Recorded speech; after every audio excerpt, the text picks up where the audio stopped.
So CERES was established in 1982 with two main purposes. Originally, one was to create employment and the other was to educate the wider community about environmental issues.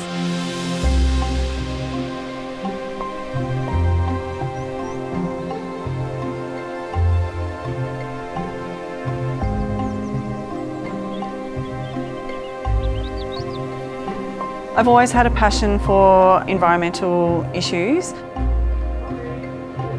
After completing my undergraduate in education, I did a Masters of Environmental Science back in 2000. The education parts of CERES started in the late 1980s. School groups started visiting the park. In the early 1990s, CERES realised that we needed independent income streams in addition to the education programs.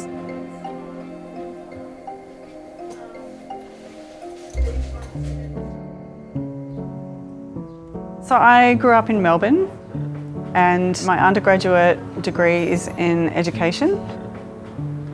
And in 1991, after I just finished my undergraduate degree in education, I started working here at CERES as an environmental educator. So this is how you started here? Yeah. Like just doing these... Taking those groups, yeah. Oh. Teaching kids, yeah. Wow. They're learning about environmental stuff and the idea is that they're doing things that they couldn't do in the classroom. Over time, I became leader of that team, of the education team, and then through that became involved in management of the whole organisation. And obviously, CERES has grown a lot over the years since I started. I'm the CEO of CERES. My role is about strategy, risk management, and working with the board on the overall governance of the organisation. So there's a lot going on. Our activities are very diverse, and I was appointed in 2012, and I've held the position since then.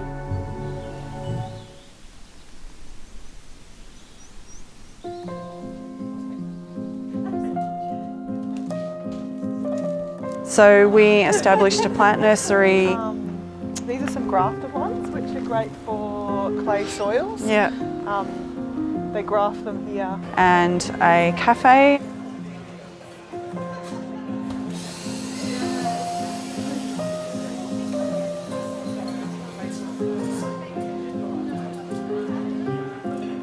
And then in the late 1990s, early 2000s, a food market. So once it's grown, it's sold in the grocery. Well, not all of it. So we buy from organic farmers as well, Victorian organic farmers.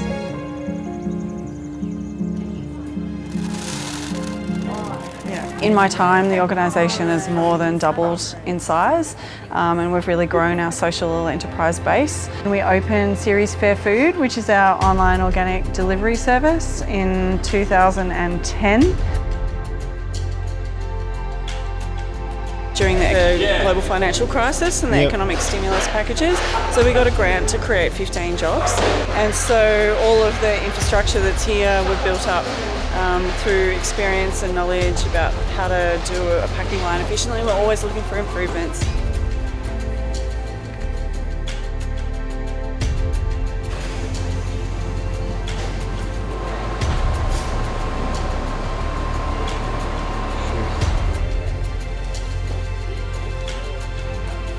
We give the people their first jobs in Australia. It's a job and it's not a work program either, and it allows people to have security, houses, cars. Some have moved on into more professional roles within CERES, such as management roles.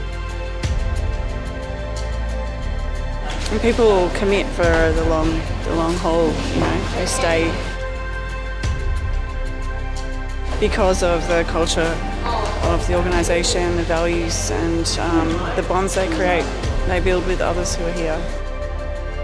More recently we've opened CERES Fairwood, which is a separate warehouse in Preston, retailing sustainable timber, and that's also really important in terms of fulfilling our mission as an organisation, is creating supply chains that are ethical and local and sustainable.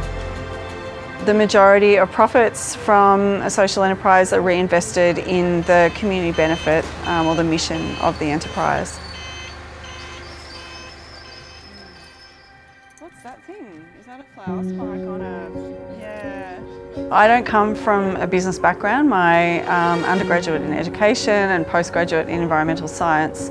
And yet here I am leading an organisation of this size and breadth. Having spent all of my career in the for-purpose sector, obviously there's a lot of on-the-job learning, but I never had any formal business training myself. For a social entrepreneur and a social enterprise to flourish, it not only needs to fulfil a purpose, but also needs to have solid business foundation. That's absolutely critical. When I was at Melbourne Business School as part of the For-Purpose Executive Leadership Program, I saw a wall of brochures advertising MBA courses at MBS. And actually I had never previously considered doing an MBA.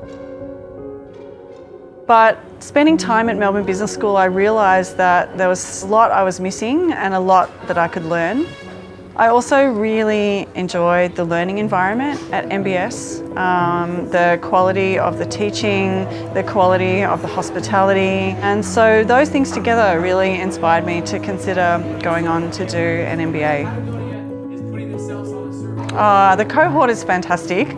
A really inspiring and fun group of people to be around. Quite different from what I anticipated. I expected a more conservative bunch, and actually I don't feel that. I feel like they're a lot more like me than I thought they would be. And the professors have all been fantastic, really knowledgeable, great expertise, great experience, great teaching methodology, really uplifting. I thoroughly enjoy it. Without the scholarship, I would not be in the CEMBA program.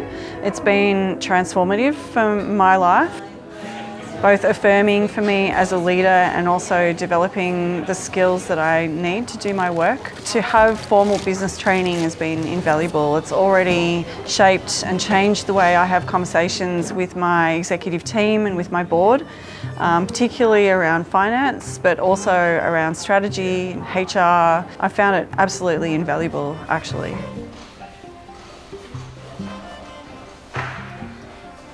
To the CEMBA class of 2003, I want to extend my deepest gratitude for your vision in setting that fund up and your commitment to maintaining it for more than 2 decades.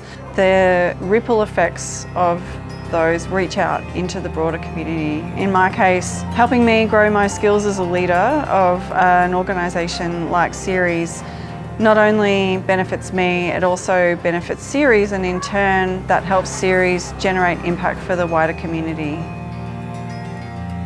And the organisation and I have grown together. In November of this year I will have been here 33 years, so it's a really significant part of my life and I care about it deeply.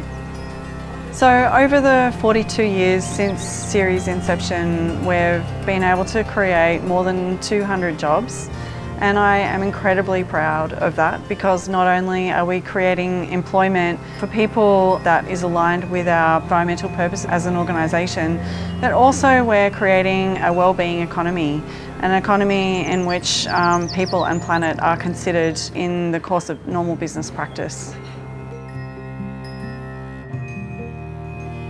And so what would be your message to the business community regarding this issue? Keep going. The change has started, the movement is starting, and I think business has the capacity, the resources, and also the interest in helping us all address this really pressing issue.